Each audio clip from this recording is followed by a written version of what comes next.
Hello, everyone, and thank you for joining our discussion, Deploying Quantum Technology and AI in Space, Catalyzing Real-World Innovations. I'm Helen Teplitska, the founder and president of the Global Alliance on Sustainability and AI, which I founded as a nonprofit organization in March 2024 to make sure that quantum and now AI are implemented safely and ethically. Our goal is to focus on sustainability while encouraging research and investment in these technologies for the good of humanity. I'm excited to introduce our expert panel, Sarah Nagy. Please wave, Sarah. um, is the Senior Director of Customer Engagement at Microsoft. She has been with Microsoft for 25 years in various product management, technical sales, and customer engagement roles. Her experience spans many major product teams, including core businesses like Azure, Windows, M365, and business applications, as well as emerging technology areas like mixed reality, AR, VR, 5G, and space technologies, artificial intelligence, and quantum computing. And I personally have to thank Sarah. I noticed in her profile, she really encourages fun and work environment. So she inspired me to change the mode of our webinars to make them more entertaining as well as educating. Now we have Taha Selim, or Taha Salim. Please correct me, Taha, if I mispronounce it. And Taha is a top researcher and entrepreneur in quantum information and machine learning with a PhD from Radboud University. He works at Amsterdam University of Applied Sciences as the Quantum Education Officer, and he is also the general manager of Malkin SAS. Dr. Selim focuses on creating quantum algorithms for space exploration, studying exoplanets, and analyzing data from advanced space telescopes. He is also co-founder of iCafe, where he promotes education in quantum computing and AI through online platforms. Now, Malik Travel-Sulu is a highly successful serial entrepreneur and legal advisor specializing in space, tech law, national security. As the founder and managing director of Vernival Management Consultants, she drives innovation in quantum technologies for the space sector. Malak also started Vernival Academy to improve quantum education in the MENA region and is setting up a dedicated quantum lab with Abu Dhabi University. She is globally recognized leader in her fields and frequently speaks at major events, including NADA and the Future Innovation Summit. Our participants today include leading experts and young professionals from over 14 countries, actually 14 countries, but might be more because we have people who registered and those who are just joining us off the website and X, and we don't have their registrations, but we're welcoming them and are very happy that they are joining us today. They are bringing together a wealth of knowledge and different viewpoints. Together, we have a great opportunity today to explore how integrating quantum technology and AI can change space exploration and help solve long-standing challenges here on Earth. This year has been declared the Quantum Year by the United Nations, highlighting amazing progress and potential in this area. The combination of quantum computing and AI is leading to innovations that are reshaping vital fields like healthcare, materials science, satellite communications, climate solutions, defense, and cybersecurity, just to name a few. This powerful partnership allows us to tackle urgent issues and find solutions much faster than ever before, enabling to solve problems that even recently deemed impossible to tackle. I encourage all of you to actively engage in our conversation and join our Q&A session.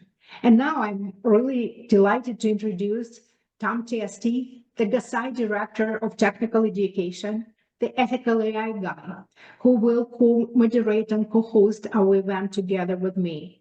Tom, the stage is yours. Let's get started. Okay. Hi, Sarah. What I'd like to ask is, why are AI and quantum technologies becoming essential for innovation in space right now? Thanks, Tom. Well, great to be here. I'm inspired that Helen liked my LinkedIn post. I do like to have fun at work.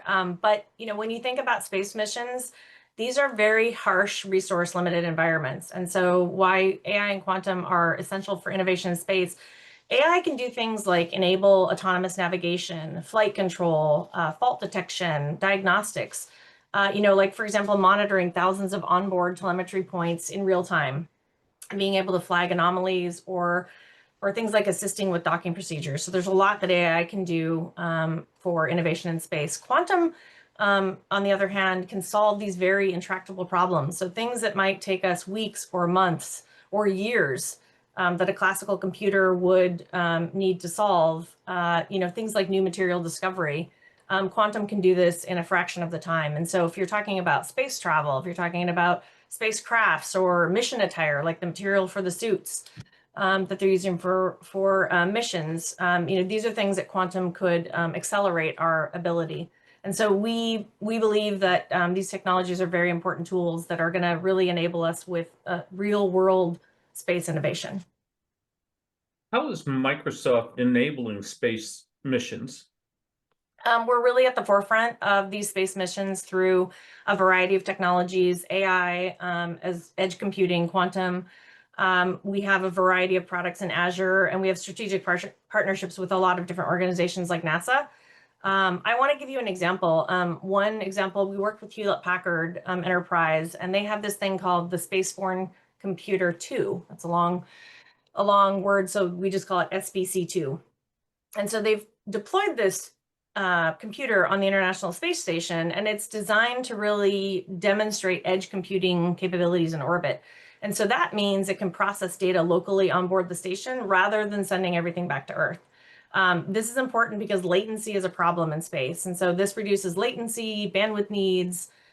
There's less mission risk, especially for time-sensitive things like disaster response or equipment failure, or monitoring astronaut health. I think Helen mentioned something about that in here. And so we've developed these really efficient, low resource AI models that are suitable for spacebound hardware.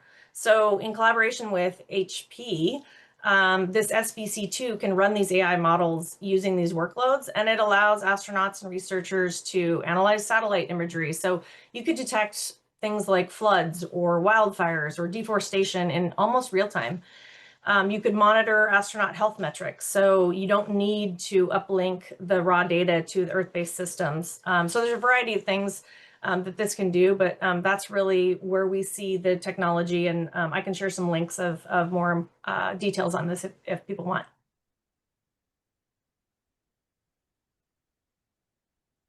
Quantum computing fit into the space technology stack today?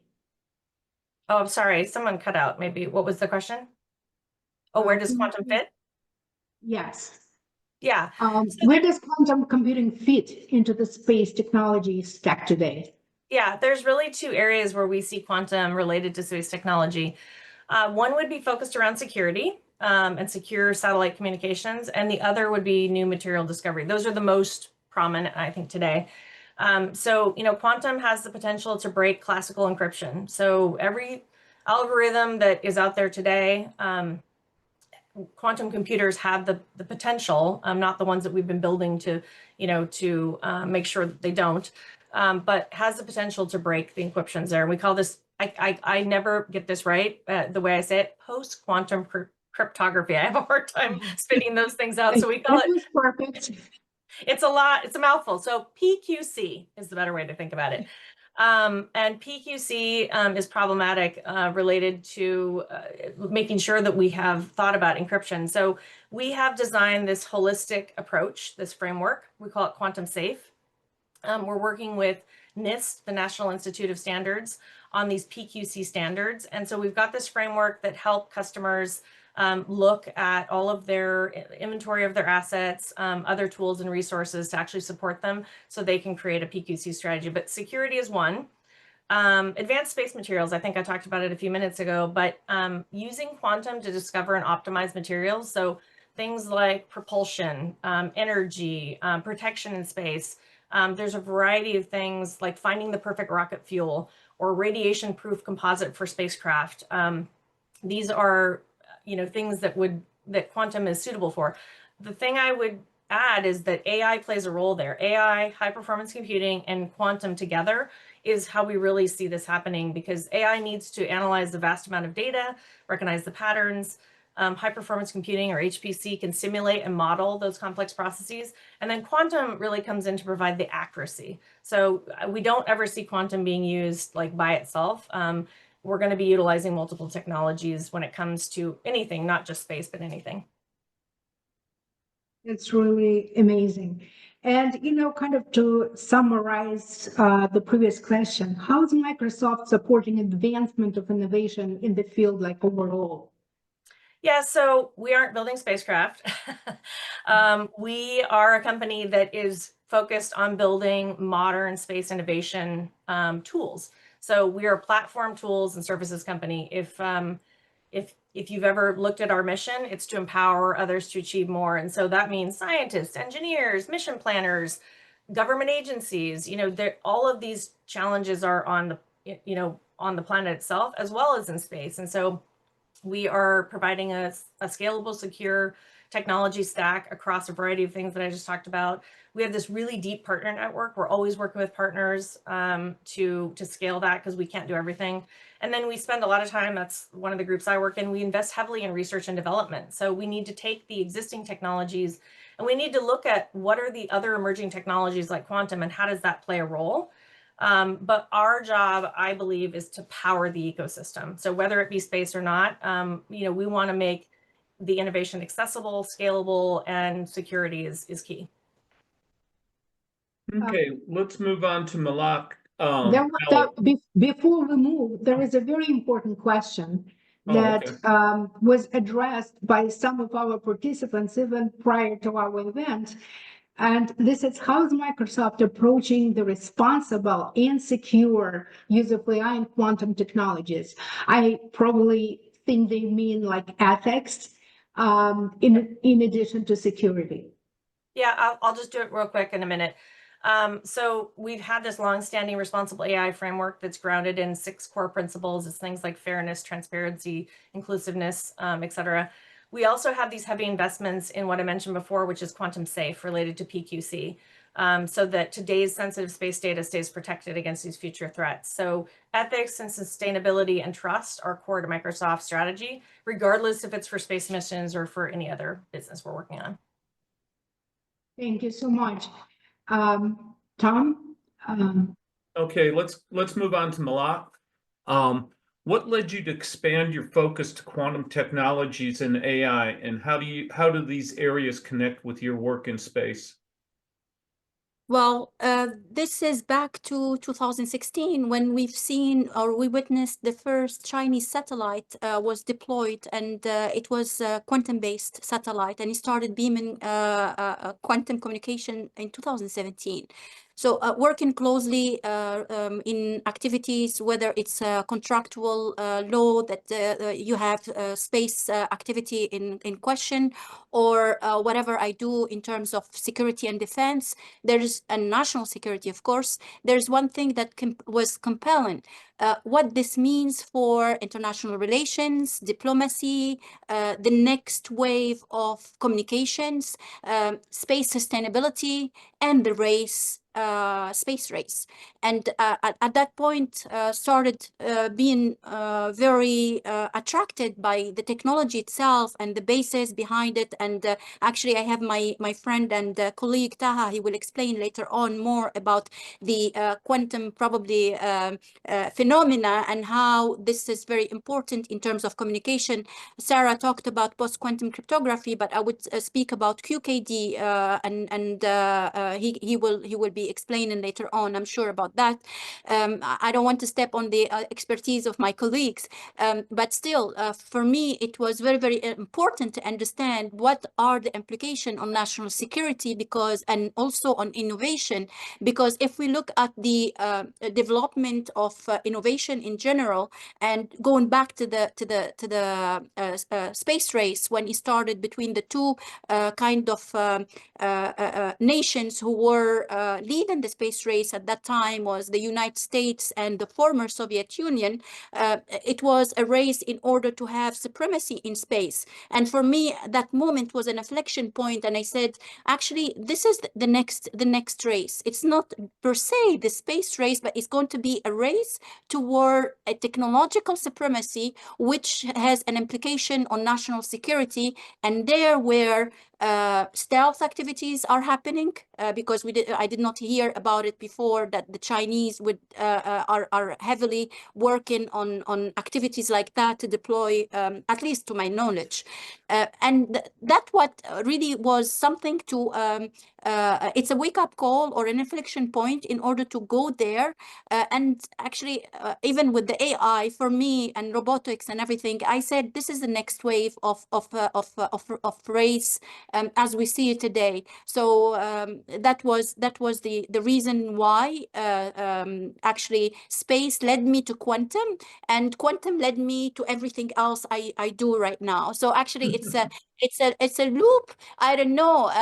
Like I said, always the Schrödinger cat, it's there and dead and alive at the same time. When you enter into the quantum world and what is happening, is it happening for real? If it's not happening, what are the implication? For example, for me, when I work on contracts or I do the due diligence related to technology transfer, and there are some components that they are used for example, satellites or others, if it's related to AI or related to quantum, it's very, very important to check if this has a national security implication, and the due diligence need to be very thorough to understand, you know, the application on the startup or the investors who are involved. And it's very important to understand, because actually all the technologies right now, they are interconnected in terms of supply chain and in terms of use also. So this is very important for someone who practice law or do international business law or international contract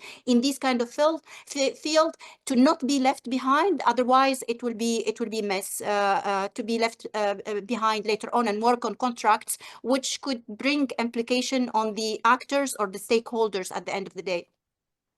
Okay, talking about national security in that, space often deals with international treaties and regulations. How do you see the evolving landscape of quantum and AI technologies challenging existing legal frameworks in space, and what new governance models may emerge from this? It's nice, and I'm going to have a fun answer maybe to this, and challenge some of the audience here who are coming from the space industry, if you may allow me, Tom and Helen, because to make this kind of interactive a little bit and bring that entertainment into it. Actually, if you think that we are governing properly space activities, you are wrong. And if you think that space activities are well governed, you are wrong. And if you may allow me to add the complexity of quantum and AI, which are another different other layers of complexity. If you may allow me, I will ask Christophe Bousquion, because we work on governance together on certain activities on the moon, actually activities, lunar activity. And I will tell him in 2 words, can you tell us how governance in space right now? Is Chris joining us? Yeah, We he's here. we were corresponding for like 2 or 3 days prior. No, he's here. It's his He's here. bedtime in Greece, right? Yes. Thank you for joining us, Chris. Exciting. Yeah, thank you very much, and good to see Malak again. a very late evening here, but I'll try to be concise and brief conversation. To be concise is not my strong suit, but I'll make a special effort. My You nickname sound is like Henry Dostoevsky. Kissinger. All right. No, my nickname is usually Dostoevsky because I have a tendency to write long, so I try to be short. Well, to support Malak, Malak is a colleague and someone I enjoy discussing a lot of things with because she has a quality that is often missing. It is called common sense. And I can only echo her statement that if you think that space is well governed and that there are only adults in the room, you are up for some disappointment. I don't mean to be cynical, but there are no rules. It's more like Miami Vice. I mean, the only rule is the rule of the company that is the strongest, or the country that is the strongest and can impose their own way of doing things. And we see it every day. The Chinese do whatever they want, the Russians do whatever they Thank you, want. Chris. Our American friends do whatever they want. And we poor Europeans are lagging behind and trying to catch up. And we are the one. I've lived like almost 3 decades in Asia, but I'm originally European, and European, we are the one trying to regulate the world, but the world doesn't want to be regulated. It's not in Thank the you, Chris. human nature.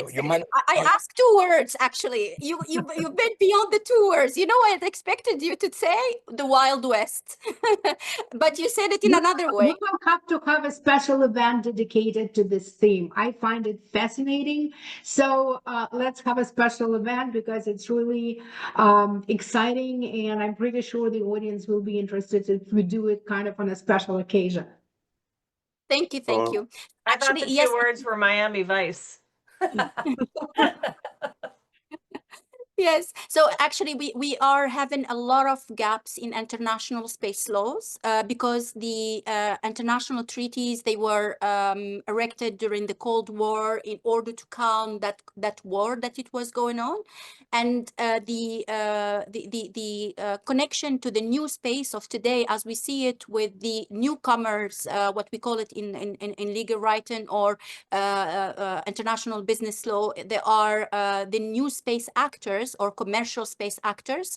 There are a lot of gaps, but actually we try to catch up in terms of what we have as soft laws or what we have as contractual terms in order to create a kind of compliance and respect to whatever is there. But actually, at the end of the day, the rule always is can be applicable on commercial actors, but all what is happening in stealth with the military is another shenanigan, and that is something else. At the end of the day, even if you want to look how these activities are governed, you cannot at the end of the day, because it's so much is happening, like spying between different satellites, issues that happening over there, that the unseen war happening over there, and that how you can govern it. It's another talk. And actually, to be precise, if we are bringing the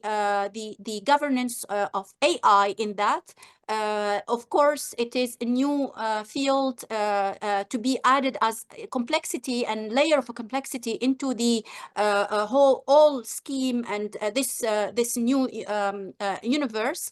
And one of the most important part that needs to be taken into consideration all the time is the risk assessment and how to make sure that the risk is managed properly, because at the end of the day, we're talking about issues and cascading effects that we cannot manage it when it's happening as we manage it on Earth, because of the environment of space, because of so many other issues. And one of them is what we call it the anti-technology, because the technology, even if we know and we made a lot of prediction and all the kind of to know how when it's deployed in space, how it will, what is the worst case scenario. Of course, we do that and we assess the problems. But at the end of the day, when it is over there, it can react differently because we have the space environment, which is totally another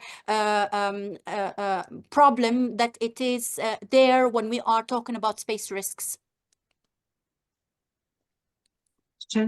But I think we should move to Taha to make sure that we manage the time. And then hopefully, if we have more time left, I would love to ask a couple of more questions from Malak. Tom. Do you hear me? Yeah, Tom, I think it's your turn to ask. Yeah, I can go ahead with this.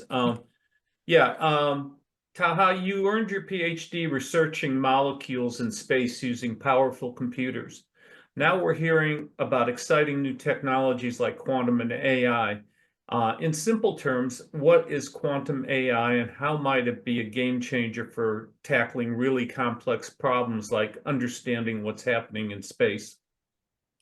Yeah, thanks, Tom, for the question. So basically, to put some context to the story, I did my PhD in computational and theoretical chemistry, and it was about simulating or providing quantum simulations of molecules in space, in particular for interstellar media relevant to the formation of planets and exoplanets. And the way that quantum AI can help, there is many ways. For example, we can't send a man to sample those environments because it's for obvious reasons they are really far and they will take zillions of years to arrive there. So the only way to know about them is via the recorded spectra. And now we have very powerful telescopes that are able to observe and record the light emitted from significant and relevant molecules in such distant interstellar media, like, for example, carbon dioxide, methane, water, nitrogen, and many more.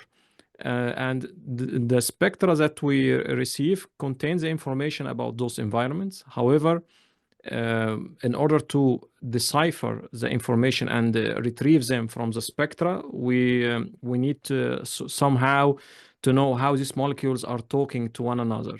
So planets are formed from some gigantic interstellar clouds that started to collapse under the influence of gravity until the core is hot and dense enough, and suddenly they rotate due to the conservation of angular momentum.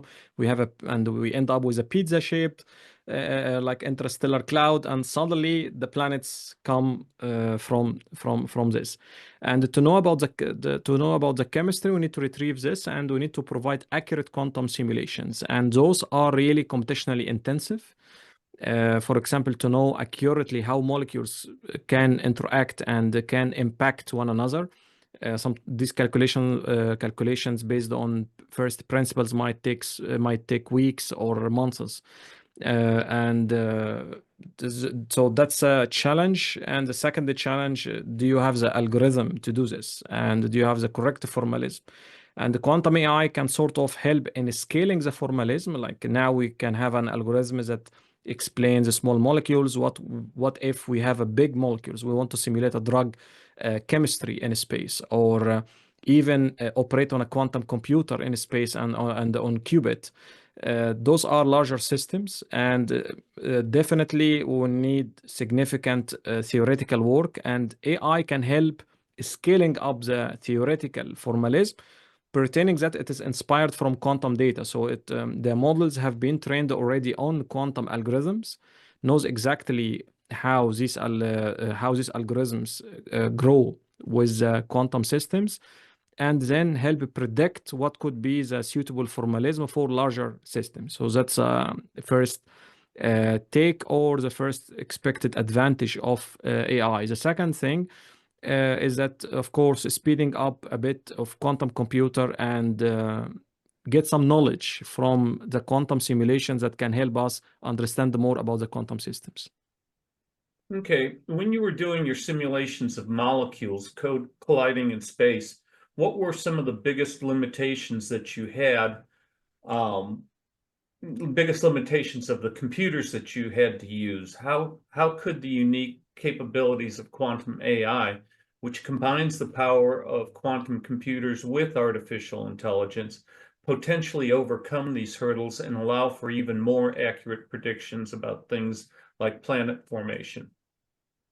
Yeah, so And ask Taha to please mind that not all of us are chemists. Please be a little user friendly so all of our audience could at least somewhat relate. And we need to keep the answers like to 2-3 minutes so that we have the time for Q&A, and hopefully all of our panelists can elaborate later on and add whatever you would like. okay, yeah, Sorry. thanks, Helen. I will try to do my best, indeed. To give a bit of context, one of the limitation is, for example, the memory and the number of processors that are available. So imagine you have your own laptop, you have, for example, 6 cores, 8 cores. There is some limit of computation you can do with this available laptop in front of you. And depending on the number of equations or the number of information that you would like to include in your simulation, the memory and the processing power will grow. Sometimes to power third, sometimes exponentially, depending on the systems that you are working on. And hence, I have used, for example, medium-sized cluster.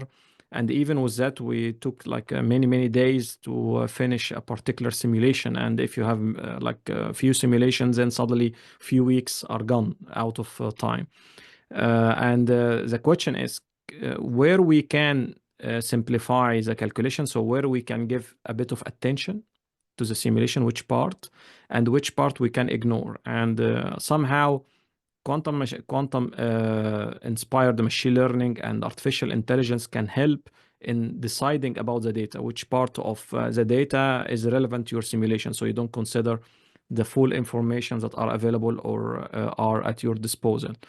This is the first thing. The second thing, can the quantum simulation or the quantum computing can help in that, and quantum computers can exploit a lot of possibilities. I mean, this is a theoretical prediction indeed, since the ancient, like the 80s, that we can exploit many possibilities at the same time. So thanks to the superposition and the quantum realm properties in the quantum realm.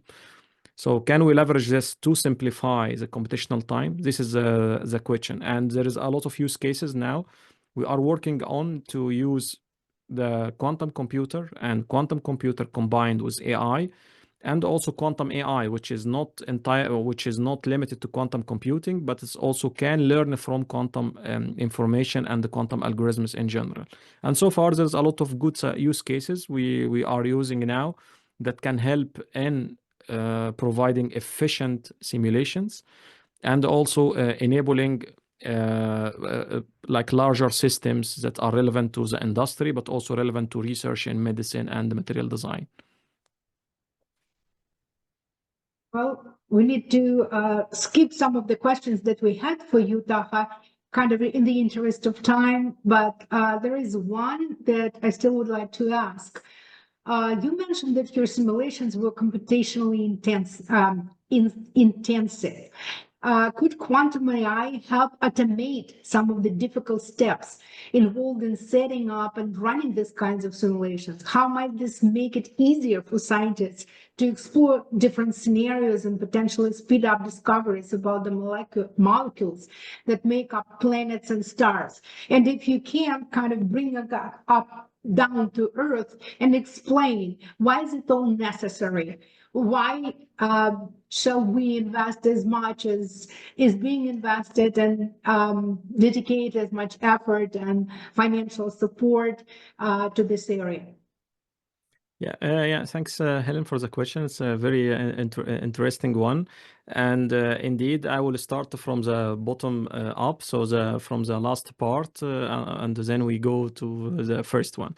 For the last part, I mean, the space exploration or space discoveries in general provide a lot of information about the past and the future of Earth. So we know, for example, how, because we can see things in the past, so we can have a bit of good visibility about planets or environments where we expect or believe that they are the past of Earth. Like we can look at Mars, or we can look at Venus, or we can look, for example, at some exoplanets that look like Earth to trace human or trace bioactivity there. So we can know about the past of Earth, and then we can know about the future, what kind of events could happen that can lead to a particular situation or a particular configuration. And this we can see easily in space. You have plenty of like actors, and you have plenty of events you can observe and you can analyze, which is not available on Earth. The second thing, some experiments are already happening by nature in space, and we cannot do them on Earth.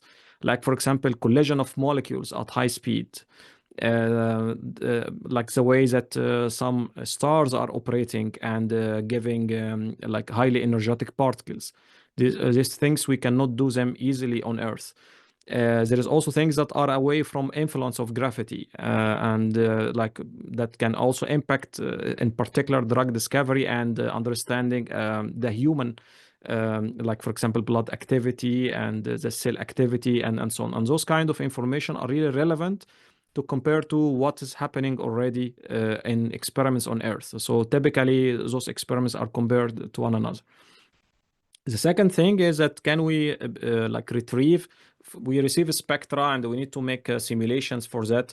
And why we go through all of this pain, it's very complicated task. And the only thing is to retrieve information. We cannot know much about this until we know from the light we receive. This is the only available thing so far that's coming from distant object in space. So to know more about distant galaxies or another solar systems, we only analyze light that come from them, and this light contains a lot of information. And in order to do so, we need to go through simulations in order to be able to retrieve information properly. And one of the things we can learn about the formation of water, if there is other metals or like some elements that we didn't discover, or some new materials. There is also some molecules that exist in space that have different shape from the one that we find on Earth, because they are naturally, depending on the circumstances, they form in a different form. So that's the first, this is the last part. The first part, now we go to this computationally intensive calculations. We need two things. We need first to construct a theoretical model, and that's complicated by its own. It might take a lot of time to come up with a correct model. And the second thing, we need to come with a computational model. So we have a theory and we have a way to compute. And the theory... This, I'm afraid, is a kind of out of scope for some of our participants, and we will again need to have like a special discussion in this highly, I would say, narrowly specialized area. But I have, I would say, a provocative question for you. You know, Elon Musk keeps saying about, you know, humans moving to Mars and, you know, inhabiting. What do you think about it? You know, you research exoplanets. Do you think it's actually going to happen one day, or not necessarily? Or do you think it's really meaningful for us to even think about? Yeah, that's also a good point, and hopefully it is. Yeah, it's also could be addressed in a public way. So the first thing we need to ask ourselves is at what expense we can have a space exploration. So typically with telescopes you can already observe a lot. So you can know more about like environments in other planets in solar system, or exoplanets in other solar systems as well, that are in our galaxy or maybe in other galaxies. And the question is now, how much resources do we need in order to make a settlement on Mars? And can we use this to, for example, make life better on Earth, like to reduce carbon dioxide emissions or adjust, somehow preserve the weather. So the research by itself, to have a small settlement is good to explore and learn more about planets. And it's also useful for inhabiting other planets is always useful. However, does not need to come on the expense of just leaving out what we can also do on Earth to do good things on Earth in order to preserve the planet, not to have a distinction that happen and then just fly with a few settlements on Mars, because that would in order to live there you need huge resources in order to accommodate the settlements to the human condition. So but rather than on Earth we have already this, and the planets that are suitable for life or that are believed to be from the current models are not within our vicinity. So they are really far in, and by far I mean not all humans can make it to reach there. So that's always a debate, I would say. Thank you, Taha. I think, shall move on to open our Q&A. But before we open the floor, I would like to ask each of our esteemed panelists to maybe add some of your comments based on what we heard from our fellow panelists. Sarah, I'd like to ask you what your reaction is. You have so many partnerships. There is, Microsoft's contribution is really amazing. And I'd like to again thank Orla Neary for her contribution during our previous event and helping to invite you to take part, because I personally believe that Microsoft is one of the global leaders in this area and really has a lot to say and contribute. Yeah, I appreciated what Malak and Taha commented around, and I agree, with a lot of what they said. I think first and foremost, it's going to take a lot of us to figure out these problems, and so I don't think this is just a Microsoft problem and a Microsoft path. I think we all have to band together to figure out how do we leverage these technologies to do the things that we want to do. I would agree, like just a small comment on the Mars piece is that, we need to fix the problems we have on our own planet, for God's sakes, like before we go off to another. Like Earth Day was this week, and, let's invest in our own planet first before we, venture off in mass to these other places. But in general, we have a lot of partnerships. It's super important that we band together and figure out, it's kind of like when the internet became a thing. Like, how do we set the right standards? How do we have the right security? How do we make sure that we're all joining together for good and thinking about ethical, use of these tools and materials? And it's going to take a huge partnership. So, we've made these amazing breakthroughs at Microsoft in advancements in logical qubits, and then you probably saw announcements that we made on something called Majorana 1, which is our branch into topological qubits, and that's where we think the future is. But it takes a lot. All of these technology companies, all of our competitors, a lot of our partners, we're all working on this together to try to figure out how do we make the most of these technologies and utilize them to, I'll call it, do good, basically. Sarah, since you mentioned Majorana 1, I just recently came across a podcast, and I don't even know if it's true or false because I didn't have a chance to research it. Allegedly, thanks to Majorana 1, it was possible to discover that photons can actually be in 37 states simultaneously versus just 2 up or down that we heard about before. Are you aware of this, or is it just kind of one of the, I won't say rumors, but false news? So I don't know the exact numbers. I can't comment on, but what I would say is what we discovered was a new phase. So not a liquid, not a a solid, not a gas, but a topological phase that allows us, what this allows us to do, and it's been a theory for a long time, is creating topological qubits. So we have physical qubits, which are error prone and noise is bad in quantum.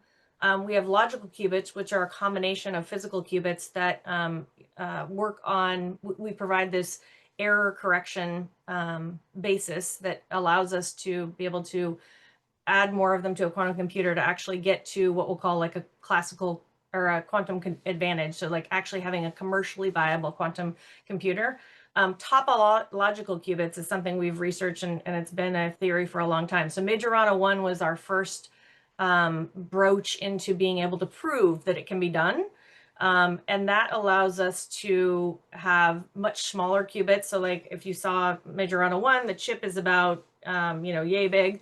I want to get some 3D printed ones so I can like take them around, because the ones that you've seen everywhere are actual Majorana chips that are they have to go with a briefcase and a security guard when we take them to different places. But that allows us to put theoretically 1 million topological qubits on a chip, and that would allow us to get to way more than classical computing advantage. And so I can provide some papers and things that others can read. They're deep, but what I would say is this is just the beginning, and I think both the logical qubit path we will continue on, and Majorana 1 we will continue to evolve with.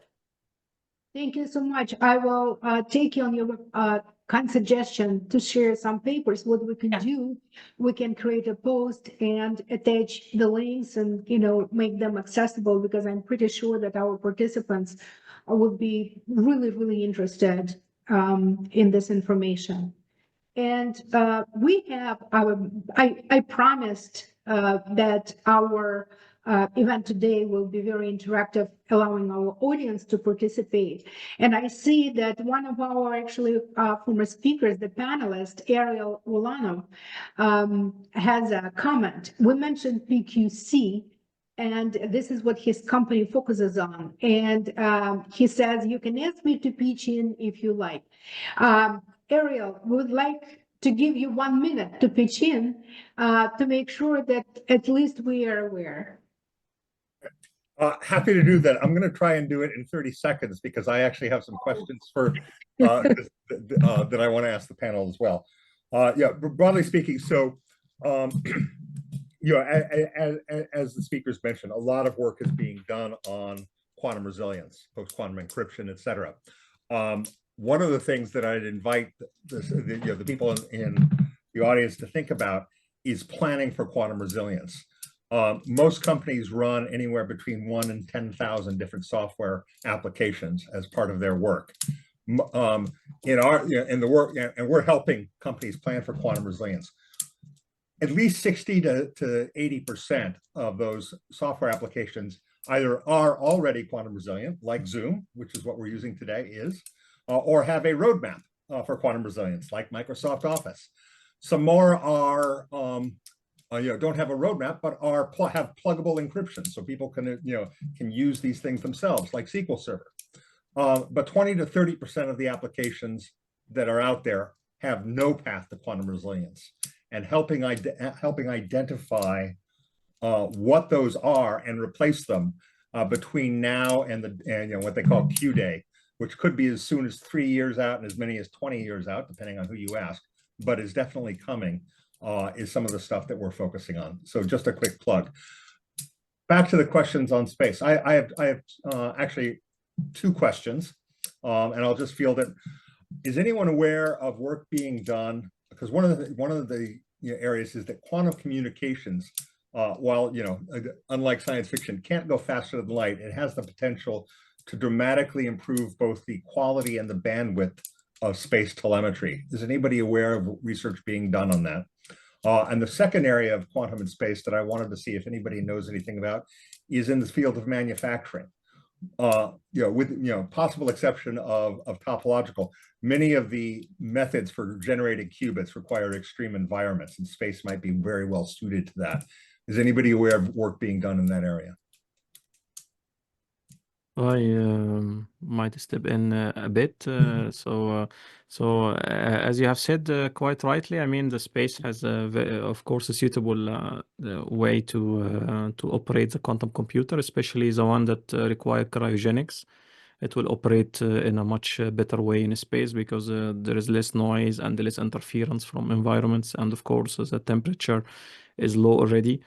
However, so far, in order to operate on a quantum computer, you need to have all of these electronics around it. So, from all the papers and following the news, I didn't read a particular weight or work about that. However, maybe Sarah from maybe from companies, maybe there is some stealth mode projects they are working on to explore this. Yeah, that's for our colleagues to answer. Yeah, I think I'd have to ask our team what I know that there's been some exploration around that, but I think, Taha made a good point earlier. And I think the point is you have to balance those challenges, right?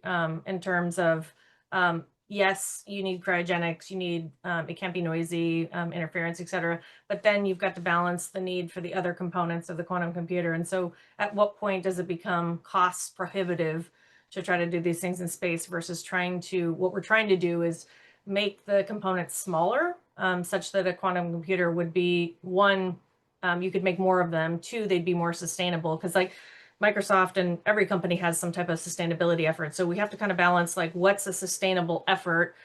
Is the cost worth, the benefit that you might get from the particular environment? I'll go back to the team and see what kinds of things that they're doing. But I think the path we're going down, at least at Microsoft, is how do we reduce the size so that it reduces the footprint and it reduces the challenge in terms of being able to have to make more viable quantum computers in our in data centers. And then what was the first question you asked? Remind me again. You're on mute. Quantum communications for space telemetry. So I'm not an expert in that, but we do have a team that works on quantum communications, and we do a lot with partnerships. So I can follow up with our team and find out like what we're doing on that. My team works more on the quantum computing end, but we do have a quantum communications team that's working on that. We have a question from Andy, and can you all see it?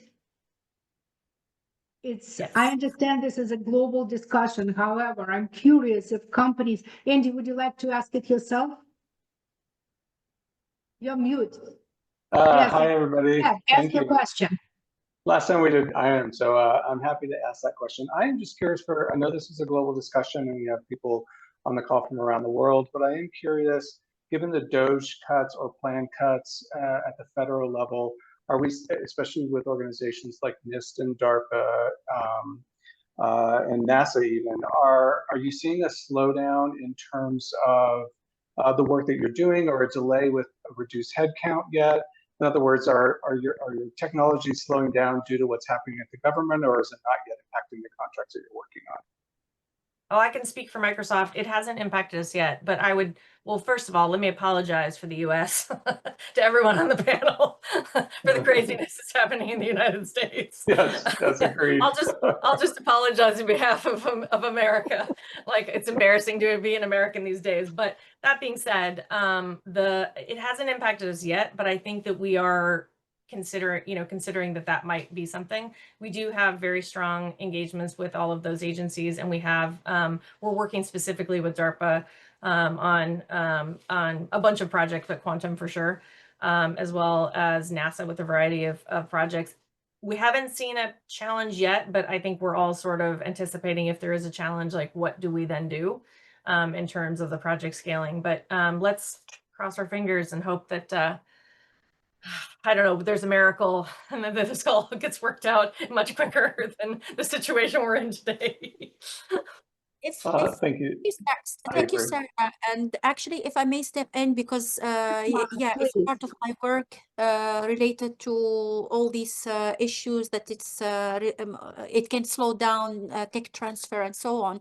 So talking about NASA and its activities, since the previous administration, we had some problems related to some mission that were slowed down or halted. One of them is the return mission of the samples from Mars. So this was big problem in the space community, and it created a lot of resentment. And actually, I know my colleagues in NASA very, very well, and they're still standby.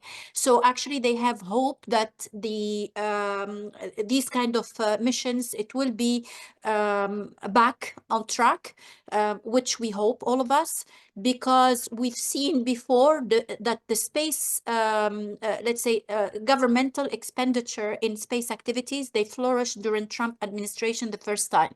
So now, if we're gonna speak about what's gonna happen about all the cutting down the expenditure in terms of governmental employees, actually, they are having big question marks. They are worried, but nothing happened yet as far as I know.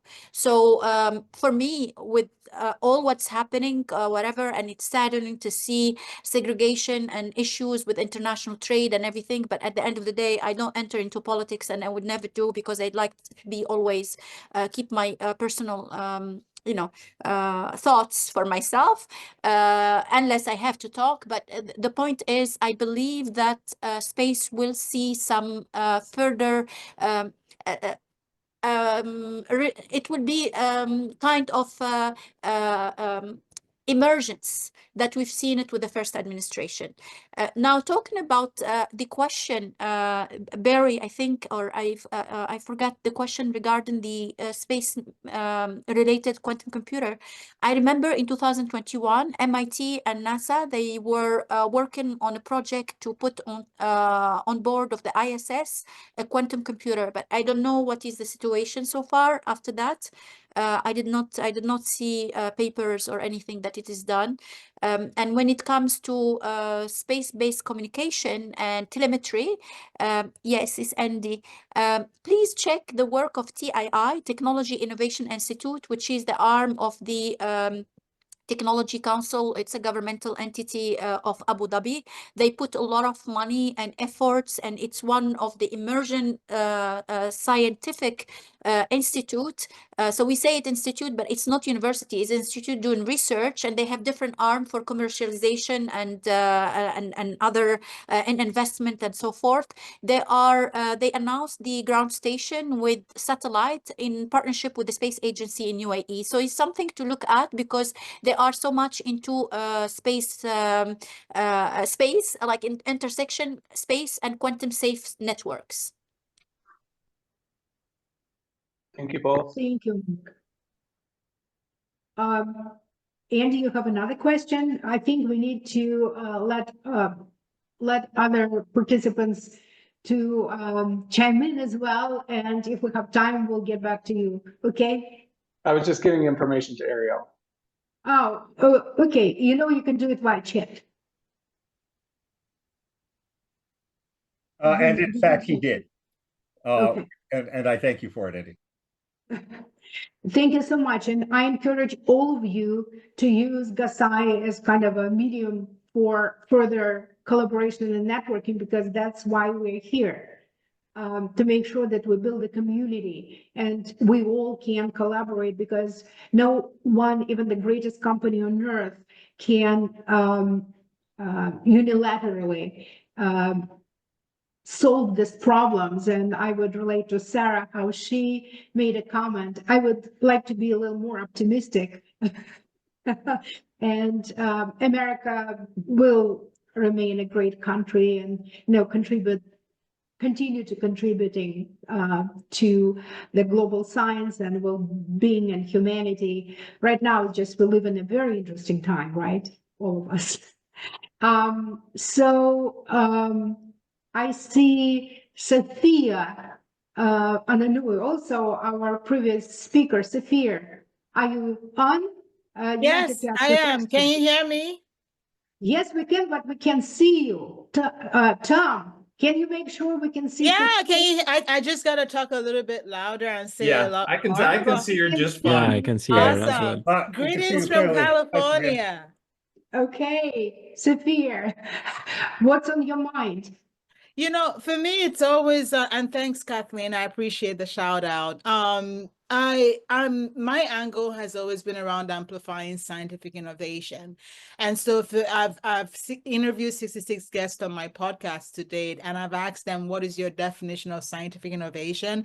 I never got the same response twice, but for me, it's about the impact, right? Connecting the dot between the great research that we're doing and the impact on humanity. So there's always that sort of underlying space where I ask myself, have we thought about the bioethical side, the ethical side of the work that we're doing?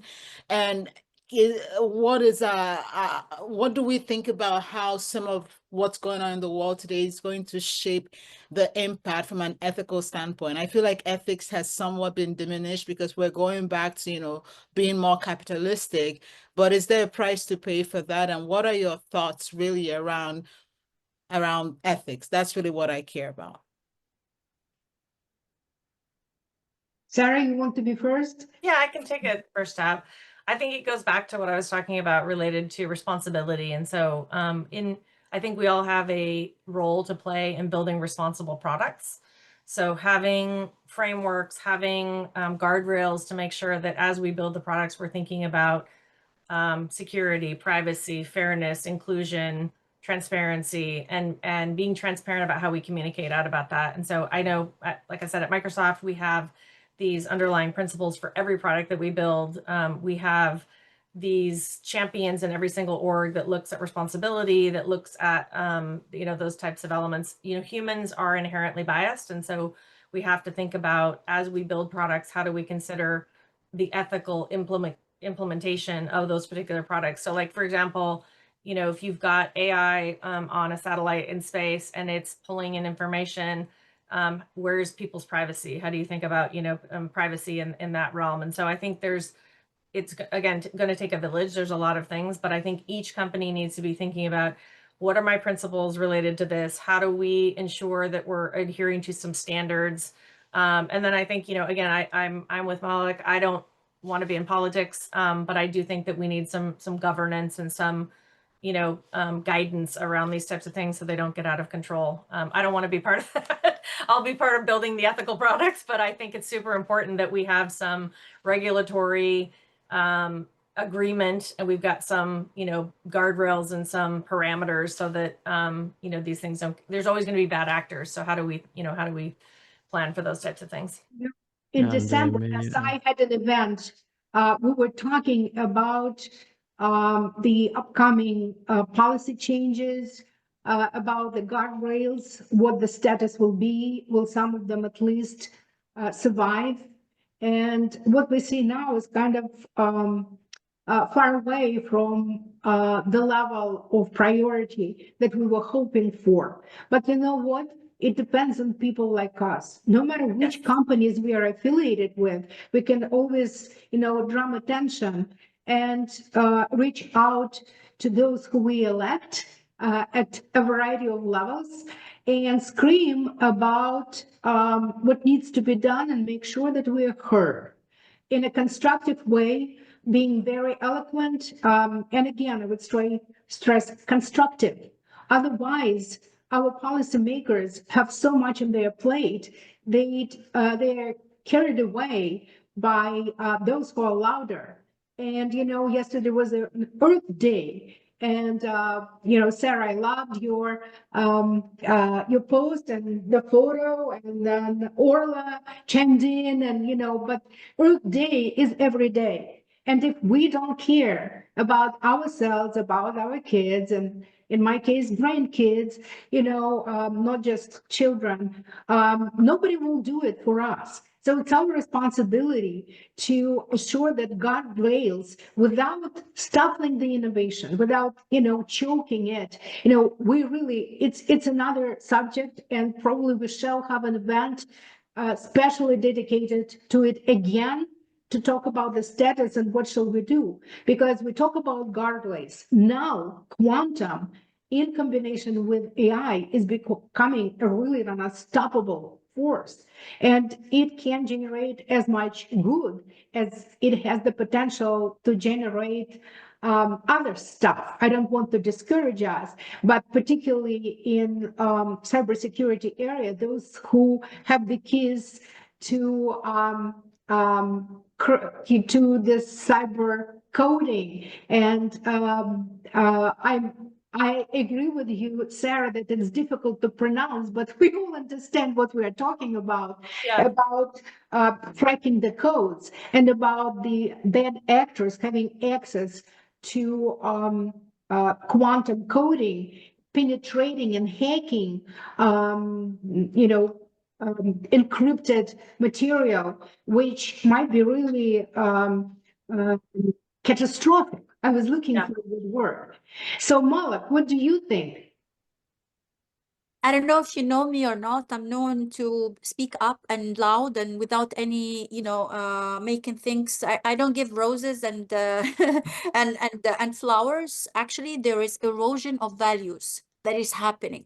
And when we talk about ethics, so much, it's like sustainability is overused and abused, and we know very well that companies are using the data of the users for their own gains. We know that everything it's happening is not what is in the mirror, where everything is said, it's not probably 100% true. The way how we are looking at ethics right now is taking what we want to take. I'm not speaking about us, but the way how as humanity we are talking about, and we put this kind of nation as a bad guy while we are playing a good guy, but it's not that. It's a race. And actually what is happening behind the scene, there are all like spying and surveillance is there, abuse of data is there, everything is there. When we talk about sustainability, it's the same thing. It was overused, over abused. Now you have different groups that talking and talking about ethics of technologies. But at the end of the day, when we talk about governance, there are trade-offs in governance. When we look at it exactly, actually the trade-off of the governance is the same thing how sustainability was done, is competing interest, and the lawmakers or whoever is dictating as a group of these kind of whether international laws or governance within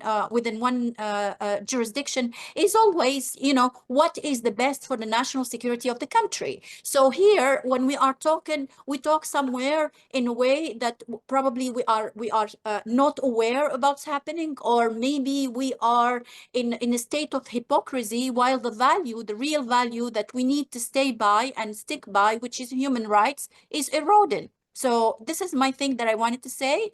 And more and more we need technology that can counter these kind of issues that we are leaving for our children, because our children will live in a world where they are deprived of their privacy, and we see that coming. So well, thank you so much.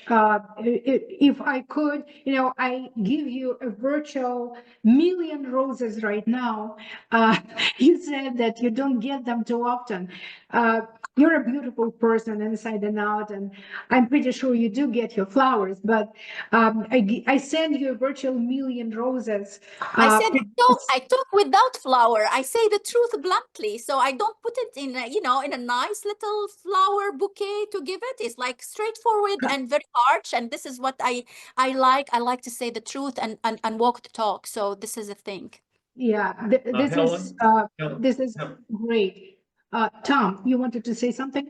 Yeah, the one question that's in the chat is, how is GASAI preparing regulatory and collaborative frameworks to ensure secure and responsible information sharing discard? Well, let me be honest with you. We're not preparing regulatory and collaborative frameworks per se right now. We are thinking about it.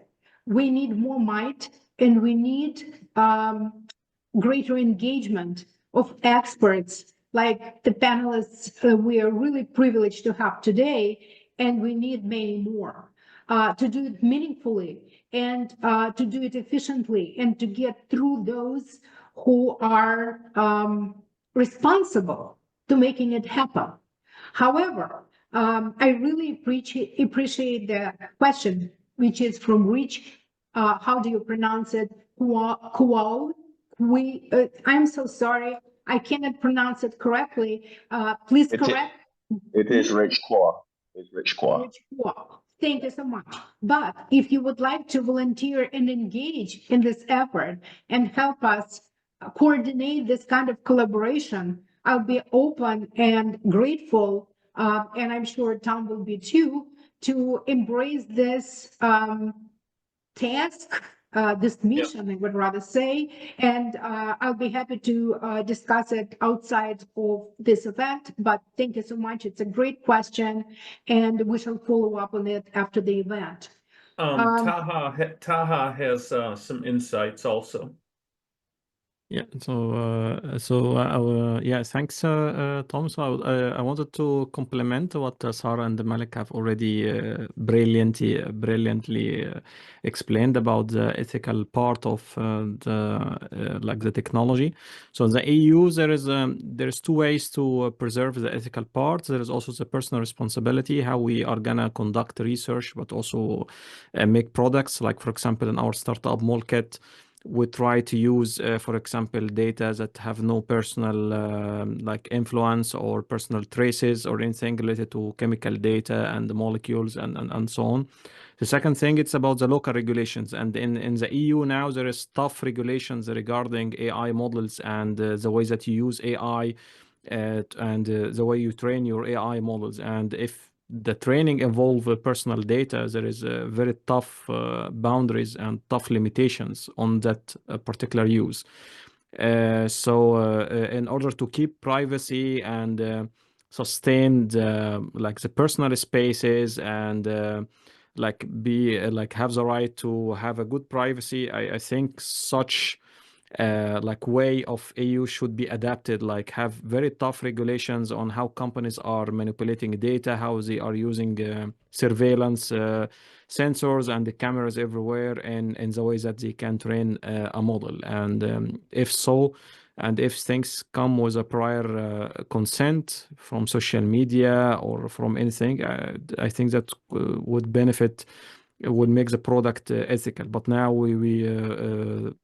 the question is how we can deploy this, how we make this local regulations, and also how we can sustain our personal responsibilities towards the making everything ethical. Yeah, we have to organize the next event. I'm taking notes about possible new topics to invite you to elaborate on this really vital in a direct sense topics. We have Dr. Keeper Lane Sharkey. Keeper, are you on? Yes, I'm here. Keeper, you were a star in our two previous events, and I had requests to bring you in whatever capacity, but what do you have to say? You know, am I correct that you were working on a book related to space? Yes, so, the way I think about this, I'm really interested in chemical manufacturing in space due to microgravity effects, and being able to have astronauts be remote. So being able to run a laboratory via virtual reality and augmented reality.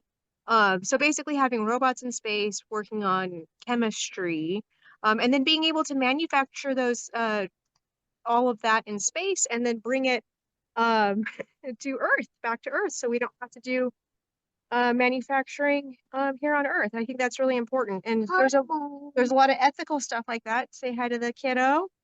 We're here today. We're talking about kids and ethics and everything. The sustainability of being able to grow on Earth, but also utilize the space around Earth. So there's a lot of people talking about Mirth, the moon and Earth as one entity. You have to kind of think about how how our space surrounds us and how we can be migrating out. You know, and then the quantumness, right? Being able to understand the quantum communications and making sure that those processes are secure, and where I'm at in terms of the space technologies and quantum and that whole realm. But Thank you. glad to be here and see familiar faces, and thank you for having me on short notice out in the patio with the kiddos. Thank you so Thank much for you. joining us, despite being on the patio with your beautiful kiddos. It's really great to see you again. I'd really love to have you back on our future programs. Thank you. Bye. Thank you. I see Elaine. Do you have something to add? I see you on my screen. Would you like to comment? The good work, excellent discussion, just enjoying the show. Thank you so much for organizing this. Thank you. You're most welcome. I can tell you honestly, it takes so much effort, so much nerve to venture into this kind of new topics where I'm not an expert. And unfortunately, I'm a perfectionist. So my husband hates my guts for doing what I'm doing right now because, you know, it's really taking so much out of our fun time, which we don't have anymore. But I can tell you this, I have no regrets whatsoever because I think what we are doing, all of us, is priceless. Audience, do you have any other questions? There is one more question from Christoph. Compliance by design can be defined as incorporating rules of behavior within the hardware and software of autonomous systems. For example, making sure that I a love swarm of Christoph. mining robots. It's just, I think right now, we will not be able to address it in the remaining time. Okay. And again, we shall have it maybe during, invite Christoph to speak, because in my interaction with him, he's really brilliant and fun to communicate with. And I'm very grateful to him. He gave me the idea to run a poll. Those of you who saw my post when I was desperate, to make sure we're no longer going to be boring, because our last event was a little more, let's say scientifically minded and not as interactive. So I came up with the word edutating, and it was Chris who gave me a brilliant idea to run a poll if I shall edit my post or not. And I see another panel from Ugo. How does GASAI plan to handle real-time conflict resolution and system accountability in AI-powered space-based communication networks? Great question. I don't think we at GASAI are capable of answering it now meaningfully. But again, this is something we shall look into, and as the likes of Malak, and other legal experts and stars in the policymaking and legal universe to help us focus on this and respond it, because we cannot resolve conflicts on Earth right now. I will refer to what Sarah had to say about investing, in our out of space, relocation to the likes of Mars. We cannot resolve conflicts on Earth, which are ongoing, which are tragic, which are taking so many lives without any reason right now. It has to stop. So many wars globally. So we need to spend more effort and attention on Earth, on conflict and resolution on Earth. But Olga, thank you for this great question, because it kind of extrapolates to our next step. How we're going to regulate things in space. There are so many issues beyond conflict resolution, and I think we absolutely must to collaborate to make sure that our approach and that there is no bias, that it's fair, and that everyone has access, not just the ones with greater wealth at the moment. And, there are so many ethical considerations, kind of at the global policy, I would say geostrategy level. And I'm so excited that our discussion today is so lively and so interactive that we cannot finish. So I'm open to one more question before closing it. Do we have any more questions? Can GASAI's AI work well with other countries' systems? I live in Abuja, Nigeria. GASAI's name, when I was thinking about the name, I came up with Global Alliance on Sustainability and AI, and now I'm adding quantum to it because you really can't separate one from another these days. And of course, we are open to collaboration with other countries. And again, when I looked at the registration spreadsheet yesterday, we had 14 countries represented. Most of the participants who registered were from the United States, but overall, we had 14 countries effective yesterday. We had quite a few people registered this morning. So I don't have the exact count. But my point is that we're absolutely open to collaboration with any country and with any, I hate the word segment, but I cannot think of anything better than that. I mean the top-notch research experts, leading businessmen and women and whoever's in business and small businesses and young professionals from the corporate world and students. We have several students registered today, and some of them were, I think, from Africa. And Ugo, do I recall correctly that you are still a student? And I'm so excited that you returned to the university after some period of time to proceed with your education. And among other things, we are trying to support those students who want to be in the high-tech arena, and particularly in quantum and AI, and to reach out to our esteemed panel participants to follow up and share the resumes of those of you who dare to dare and reach out to us because you want a better life, not just for yourselves, but for the planet. With this, I am so grateful to all of you, to our panelists, for taking your absolutely precious time out of your incredibly busy schedules, to all of the participants who have been so active today, because I think our discussion today is the most interactive we ever had.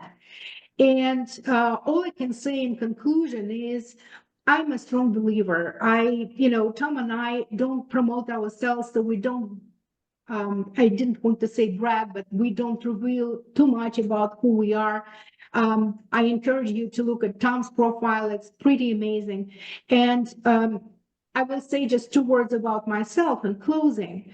I came to the US from then Soviet Union in 1990, and I was in library science before I started teaching in 1990 at the University of Illinois. And I started from CD-ROMs, CD-disks, promoting health information networking, then afterwards via the internet.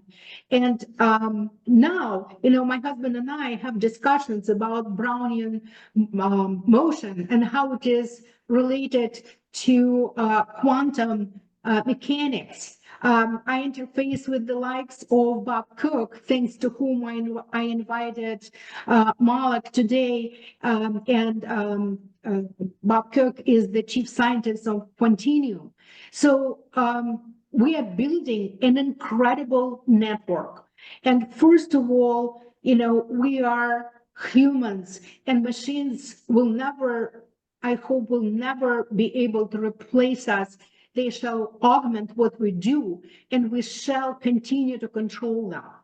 And we shall build better life for everyone using these amazing technologies that we couldn't even think about before. I'm dreaming about a day when my laptop will combine quantum and classical computing. Why not? But I started from my husband asking me in 1990 when I dared to buy a computer when we were penniless. He asked me, "Are you going to crack nuts with this machine?" And that's where we are now talking about Brownian movement and quantum. We all evolve. And I mentioned that solely with the purpose of encouraging everyone who is with us today. It's not just for top-notch researchers who are moving ahead and transforming quantum industry. It's for all of us to engage in quantum and AI and see how it evolves. So thank you so very much. I have to end this session, but I really look forward to next ones. And I ask you to please participate, engage, recommend the topics for our next discussions and help us get such brilliant speakers as we had today. Thank you all, and I see you next time. Thank you. Yeah, See thanks. you, Thank everyone. you. Thanks everyone Thank you, Appreciate your time. everyone. for having me. Thank you. Bye-bye. Bye now. Thank you. Thank you.